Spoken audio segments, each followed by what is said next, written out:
Since President Trump's election, there has been a catastrophic rise in the sale and dependence on one prescription drug in particular.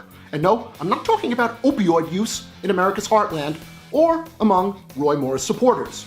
I'm mostly talking about people in blue states who followed the polls, thought Hillary Clinton would win, and are now wolfing down Prozac like they're Trader Joe's garbanzo beans. And yet, wide-scale depression among Clinton and Sanders supporters isn't the most worrisome result of election 2016.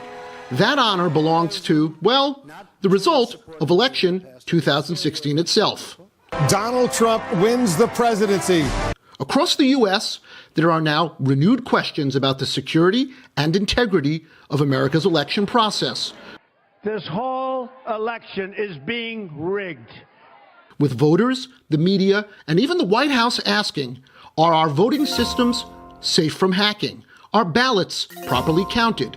Is private voter information being leaked to Russian spies? And when will Robert Mueller indict Trump for colluding with Russia? No, seriously, I am down to my last few pills, and my insurer refuses to refill. Those idiots insist that there's a significant difference between biologically based, chemically induced depression and being too sad to get out of bed because the crooked Clinton deep state rigged the primaries against Bernie Sanders. So, are our elections safe, fair, and honest? I wanted to know more. To find out, on Election Day 2017, I personally observed every step of the election process, from voting to the counting of the actual ballots from elections held in Los Angeles, California. My day started with visits to 5 polling places south of downtown Los Angeles. I met with the people who volunteer at the polls, who check voters in, explain the voting process, and hand voters their ballots. I watched as ballots were inspected and then marked by voters, watched as marked ballots were scanned to ensure that the ballot had been marked correctly. I watched as the ballot gets deposited inside the scanning machine until the polls close. I watched as volunteers handed out "I voted" stickers, or they handed out a free gun if the voter said they were a Trump supporter. When the polls close in California, the ballots are removed from the scanning machines and placed inside one of these individually marked red boxes. Next, poll workers deliver the ballots from the precinct to a centralized location where they're met by the Los Angeles police, who then beat poll workers with a nightstick, just out of habit. Next, the police deliver the ballots to the office of the LA County Registrar in Norwalk, California. Inside, volunteers break the seal on the red box and hand inspect each ballot.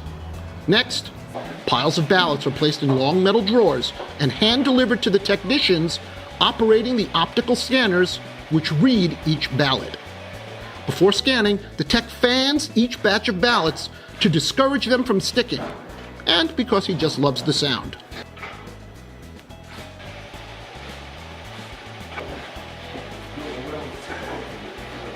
Observers like me can watch the results of ballot counting in real time on this monitor.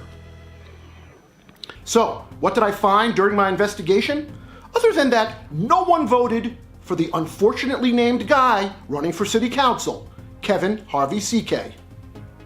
Turns out our voting systems are not secure. They're easily hackable and shockingly vulnerable to manipulation. I'll show you precisely how I stole someone else's identity, pretended to be that person, in order to fraudulently cast a vote in a California election.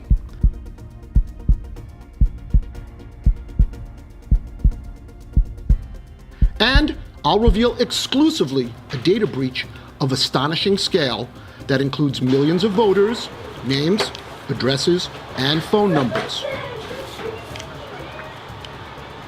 Please take a moment and like our Facebook page right now.